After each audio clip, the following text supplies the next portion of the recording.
여러분, 지금 정말 행복하시죠? 통장에 현금은 넉넉하고 물가는 오히려 떨어지는 것 같아서 살만 나지 않으세요? 아, 혹시 제 말이 비꼬는 것처럼 들리시나요? 맞아요. 사실 지금 우리 상황은 정반대잖아요. 기름값은 천정부지로 솟구치고 환율은 미친 듯이 날뛰는데 내 월급만 빼고 세상 모든 게 오르는 이 역설적인 상황 말이에요. 오늘 제가 드릴 이야기는 단순히 경제지표 몇 개 읊어드리는 따분한 보고서가 아니에요. 지금 이 순간 여러분도 모르게 통장에서 돈이 줄줄 새어나가게 만드는 그 보이지 않는 도둑의 정체를 낱낱이 파헤쳐 보려고 하거든요. 대체 그 도둑이 어디에 숨어 있는지, 그리고 왜 하필 지금 우리를 노리고 있는지 궁금하지 않으세요? 지금 우리를 가장 괴롭히는 게 바로 기름값이잖아요. 근데 이 불행의 시작이 어디였는지 기억하시나요?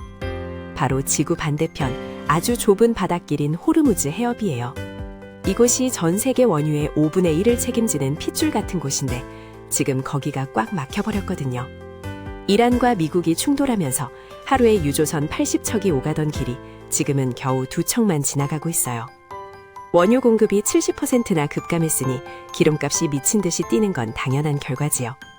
그런데 말이에요. 이 머나먼 중동의 전쟁이 왜 하필 여러분의 오늘 점심 메뉴 가격을 바꾸고 있는 걸까요? 그 연결고리가 생각보다 훨씬 끈질기고 무섭거든요. 한번 상상해 보세요. 우리나라는 에너지의 94%를 수입에 의존하는 나라잖아요. 그 중에서도 중동에서 오는 기름이 무려 70%가 넘습니다. 그런데 그 기름이 통과하는 유일한 문이 닫혀버린 거예요. 이건 마치 우리 집 안방까지 들어오던 가스관에 누군가 밸브를 꽉 잠가버린 것과 같습니다. 기름이 안 들어오면 공장이 멈추고 물건을 실어 나르는 트럭이 멈춥니다. 결국 우리가 마트에서 집어드는 우유 한 팩, 두부 한 모에 그 비싸진 기름값이 고스란히 스며드는 것이지요. 지금 당장 주유소 전광판을 보세요. 리터당 2,000원이라는 숫자가 시뻘겋게 우리를 노려보고 있잖아요. 불과 열흘 전만 해도 1,500원대였던 숫자가 이제는 우리 삶을 위협하는 흉기가 되어 돌아왔습니다. 기름값이 오르면 물가가 오르는 건 상식이지만 진짜 소름 돋는 사실은 따로 있어요. 단순히 물가만 오르는 게 아니거든요. 우리 지갑을 더 처참하게 털어가는 공범이 하나 더 숨어 있습니다. 그 공범이 환율과 손을 잡는 순간 여러분의 통장은 그야말로 속수무책으로 털리게 되는데요. 대체 이 환율이라는 녀석이 기름값과 만나서 어떤 짓을 벌이고 있는지 그 충격적인 이중고의 실체를 바로 확인해 보실까요? 기름값만 오르면 그나마 참겠는데 환율까지 1,500원을 돌파하며 우리 뒤통수를 치고 있어요. 이게 왜 무서운지 아시죠? 우리는 기름을 사올 때 달러를 줘야 하잖아요. 근데 기름값 자체가 오른 데다 그 기름을 사기 위해 필요한 달러 몸값까지 비싸졌으니 이건 뭐 이중으로 세금을 맞는 꼴이지요. 환율이 1%만 올라도 우리 밥상에 올라오는 무나 배추 가격이 바로 들썩이거든요. 실제로 최근 무 가격이 129%나 뛰었다는 사실 알고 계셨나요? 마트 가서 장볼 때마다 손이 떨리는 이유가 단순히 기분 탓이 아니었던 거예요. 조금 더 쉽게 설명해 드릴게요.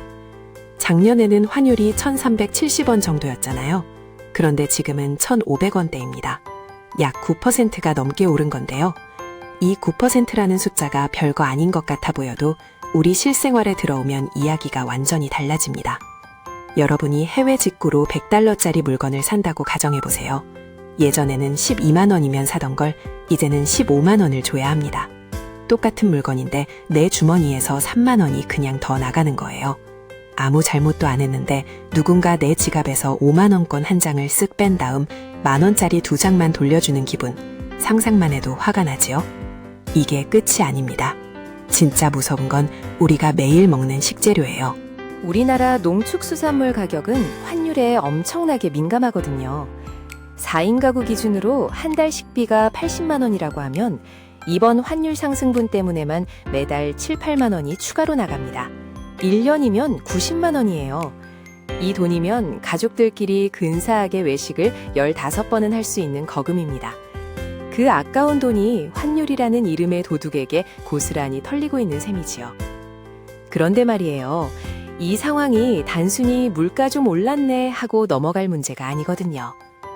특히 우리나라에서 가장 많은 자산을 가졌다고 자부하는 50대 분들, 지금 이 환율 1,500원 시대가 석 달만 지속되면 여러분의 노후 자금에 아주 치명적인 균열이 생기기 시작합니다.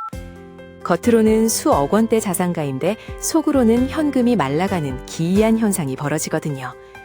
대체 50대 분들의 통장에 어떤 충격적인 쓰나미가 몰려오고 있는 걸까요? 그 누구도 말해주지 않았던 50대 자산 구조의 치명적인 약점, 그 비밀을 바로 공개합니다. 특히 지금 가장 잠 못 이루시는 분들이 바로 우리 50대 분들일 거예요. 대한민국에서 가장 열심히 일했고 이제 좀 살만하다 싶으니 세상이 가만두지를 않지요. 전 연령대 중에서 자산이 가장 많다는 통계 보셨나요? 평균 6억 원이 넘는 자산을 쥐고 계시잖아요. 그런데 이 숫자의 함정에 속으시면 안 됩니다. 이 돈이 지금 다 어디에 있나요? 맞아요. 75%가 넘는 돈이 덩치 큰 콘크리트 덩어리, 바로 부동산에 꽁꽁 묶여 있거든요. 집값은 올랐다는데 내 손에 쥐러지는 현금은 예전보다 훨씬 줄어든 기분. 그거 착각 아니지요? 한번 냉정하게 계산해 볼까요? 우리 50대 분들 금융자산은 전체의 24% 정도에 불과해요. 그 중에서도 당장 내일이라도 뺄 수 있는 현금은 더 적지요. 그런데 앞서 말씀드린 환율과 기름값 폭탄이 어디를 먼저 때리나요? 바로 여러분의 현금 흐름입니다. 매달 꼬박꼬박 나가는 주유비, 식비, 공과금 같은 생활비 말이에요. 고환율과 고유가가 석 달만 이어져도 한 달 고정 지출이 최소 30만 원에서 50만 원은 우습게 늘어납니다. 앉은 자리에서 내 소중한 현금이 매달 수십만 원씩 삭제되고 있는 거예요. 이게 왜 은퇴를 앞둔 분들에게 치명적이냐고요? 노후 준비의 핵심은 결국 현금 흐름이거든요. 집값이 10억 원이면 뭐 하나요? 매달 나가는 생활비가 감당이 안 돼서 적금을 깨고 보험을 해지해야 하는 상황이 오고 있는데 말이죠. 겉으로는 번듯한 자산가인데 속으로는 매달 카드값 걱정해야 하는 하우스 푸어의 공포가 다시 살아나고 있는 겁니다. 은퇴 후 2층 집에서 여유롭게 차 한잔 마시는 꿈이 이 환율 1,500원이라는 숫자 때문에 점점 멀어지고 있다는 사실이 정말 안타깝지요. 그런데 여기서 더 큰 문제가 하나 더 있어요. 예전에도 이런 적 있었잖아. 금방 지나가겠지. 라고 낙관하는 분들이 계시거든요. 특히 2008년 금융위기를 겪어보신 분들은 그때의 기억을 떠올리며 버티면 된다고 말씀하세요. 하지만 전문가들은 지금 고개를 가로저으며 아주 무서운 경고를 날리고 있습니다. 이번 위기가 2008년보다 훨씬 더 지독하고 끈질길 수밖에 없는 결정적인 이유가 있거든요. 과연 그때와 지금은 무엇이 그렇게 다른 걸까요? 많은 분이 2008년 금융위기 때를 떠올리며 금방 내려가겠지라고 생각하세요. 그때도 환율이 1,500원을 넘었지만 9개월 만에 1,100원대로 뚝 떨어졌거든요. 하지만 이번에는 그때와 시나리오가 완전히 다르다는 게 전문가들의 분석이에요. 이번엔 단순한 금융 문제가 아니라 전쟁과 에너지 봉쇄라는 아주 지독한 변수가 섞여 있거든요. 한마디로 언제 끝날지 기약이 없다는 게 가장 큰 공포지요. 만약 이 상황이 반년 넘게 이어진다면 우리 주유소 가격표 앞자리 숫자가 어떻게 바뀔지 상상해 보셨나요? 아마 그 숫자를 보시면 다들 깜짝 놀라실 거예요. 2008년에는 미국 연방준비제도가 돈을 엄청나게 풀어서 달러 가치를 억지로 낮췄잖아요.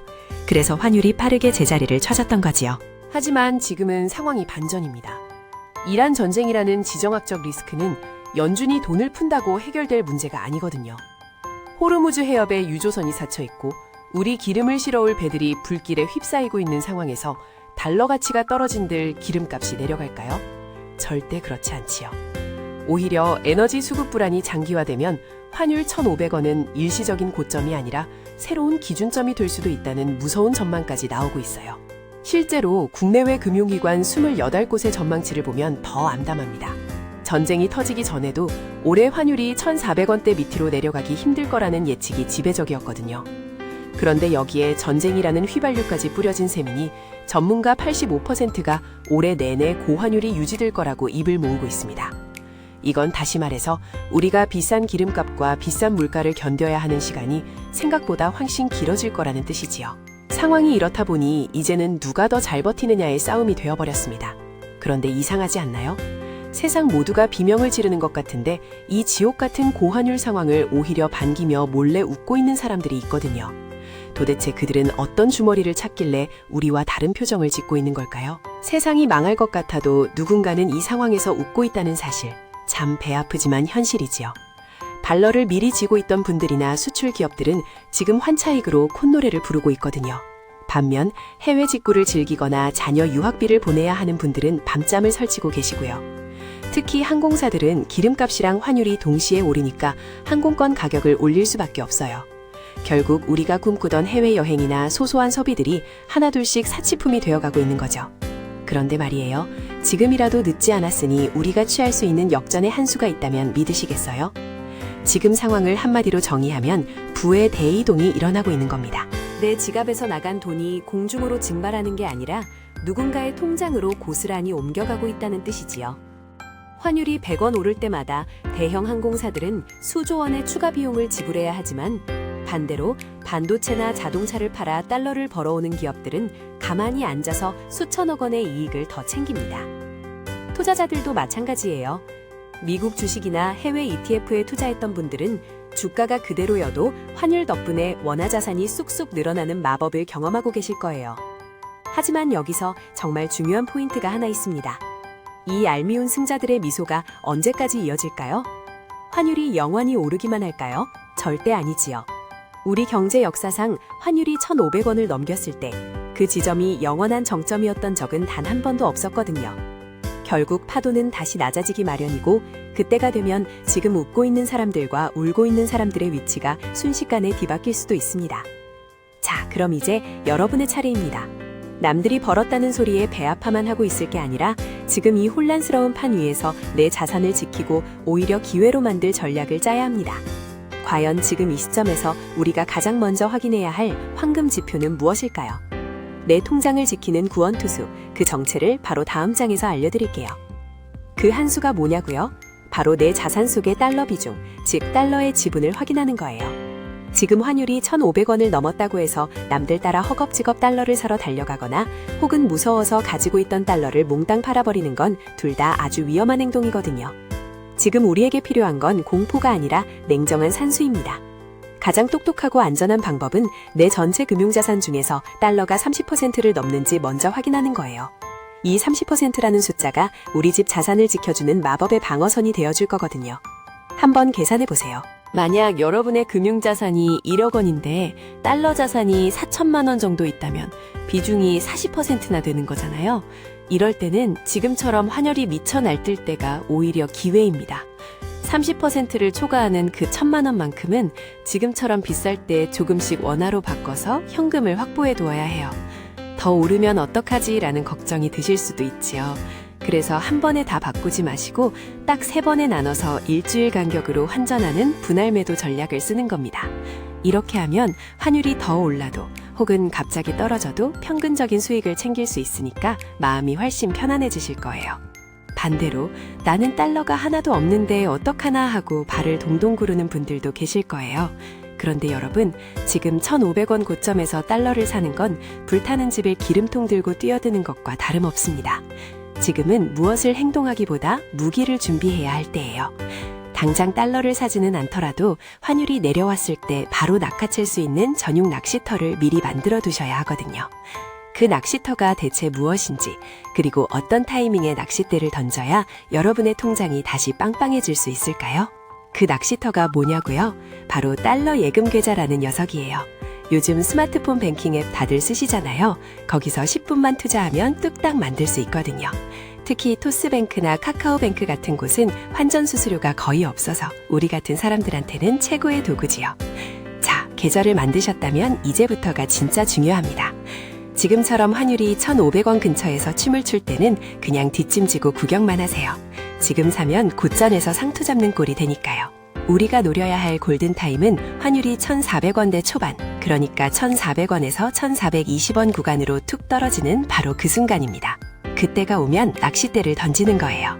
하지만 한꺼번에 큰 돈을 집어넣지는 마세요. 일주일에 10만 원이든 20만 원이든 내가 부담 없는 선에서 딱 12주 동안 나눠서 사는 겁니다. 이걸 분할 매수라고 하는데요. 이렇게 하면 환율이 더 떨어져도 평균 매입 단가가 낮아지니까 손해볼 일이 줄어들거든요. 위기는 항상 예고 없이 찾아오지만 이렇게 조금씩 모아둔 달러는 나중에 환율이 다시 튀어오를 때 여러분의 가계 경제를 지탱해줄 든든한 방패가 되어줄 거예요. 사실 우리 50대 분들 자식들 뒷바라지하느라 내 노후자금 불리는 데는 소홀하석한 경우 많잖아요. 그런데 이 달러 분할 매수 전략은 복잡한 주식 공부 안 해도 위험한 코인 투자 안 해도 내 자산의 가치를 지킬 수 있는 가장 현실적인 방법입니다. 위기 속에 기회가 있다는 말 많이 들어보셨죠? 그 기회는 멀리 있는 게 아니라 이렇게 내 자산의 구성을 조금씩 바꿔가는 실천 속에 숨어있는 법이거든요. 자, 이제 마지막 질문이 남았습니다. 이 지독한 고환율과 고유가의 파도가 결국 다 지나가고 나면 우리 경제는 어떤 모습으로 변해 있을까요? 그리고 그때 우리는 어떤 준비를 마친 상태여야 할까요? 단순히 돈을 지키는 것을 넘어 진짜 경제적 자유로 가는 마지막 퍼즐 조각을 함께 맞춰보시죠. 오늘 이야기 쭉 들어보니 어떠세요? 결국 이 모든 사태의 핵심은 우리가 너무 한 곳에만 의존하고 있었다는 점이에요. 중동에서 싸움 나면 기름값에 벌벌 떨고 미국이 금리 올리면 환율에 휘청이는 이 구조를 이제는 바꿔야 하거든요. 국가적으로는 에너지 수입처를 넓혀야겠지만 개인적으로는 어떤 상황에서도 흔들리지 않는 현금 흐름을 만드는 게 최우선이에요. 오늘 제가 말씀드린 달러 분할 매매 전략 꼭 한번 실천해 보세요. 이 위기의 파도가 지나고 나면 누군가는 휩쓸려 가겠지만 누군가는 그 파도를 타고 더 높이 올라가 있을 테니까요. 그 주인공이 바로 여러분이길 제가 진심으로 응원할게요. 사실 경제라는 게 참 비정하잖아요. 내가 가만히 있어도 세상이 변하면서 내 지갑 속 가치를 깎아먹으니까요. 하지만 반대로 생각하면 세상의 변화를 미리 읽고 움직이는 사람에게는 이보다 더 큰 기회의 장도 없습니다. 오늘 저와 함께 호르무즈의 불꽃부터 환율 1,500원의 습격, 그리고 대응 전략까지 긴 시간을 달려오셨는데요. 이 정도 내용을 숙지하셨다면 여러분은 이미 상위 1%의 경제지능을 갖추신 겁니다. 이제는 불안해하기보다 숫자를 믿고 차분하게 실행에 옮길 때지요. 자, 그런데 여기서 끝이 아닙니다. 사실 환율만큼이나 우리 50대 분들의 가슴을 답답하게 만드는 게 또 하나 있잖아요. 바로 부동산입니다. 당장 5월 9일이면 다주택자 양도세 중과 유예가 끝나는데 이때를 기점으로 세금이 최대 2배까지 뛸 수 있다는 사실 알고 계셨나요? 팔아야 할지 아니면 이악 물고 버텨야 할지 고민 많으실 텐데요. 다음 영상에서는 그 복잡한 계산기 제가 대신 두드려 드릴게요. 남은 2달 안에 여러분이 내려야 할 최선의 선택지가 무엇인지 아주 명쾌하게 정리해 드릴 예정입니다. 오늘 내용이 여러분의 소중한 자산을 지키는데 조금이라도 힌트가 되셨나요? 그렇다면 지금 화면 아래에 있는 구독과 좋아요 한 번씩만 꾹 눌러주세요. 여러분의 클릭 한 번이 제가 밤을 새워 데이터를 분석하고 더 날카로운 통찰을 담은 영상을 만드는데 정말 큰 힘이 된답니다. 알림 설정까지 해두시면 남들보다 한 발 앞서 돈 되는 정보를 챙겨가실 수 있겠지요? 지금 여러분의 전체 자산에서 달러 비중은 얼마나 되는지, 그리고 요즘 어떤 지출이 가장 부담되시는지 댓글로 남겨주세요. 여러분의 고민을 바탕으로 다음 영상을 더 알차게 준비하겠습니다. 지금까지 함께 해주셔서 감사합니다. 여러분의 경제 파트너, 오늘 여기서 인사드릴게요. 수고 많으셨습니다.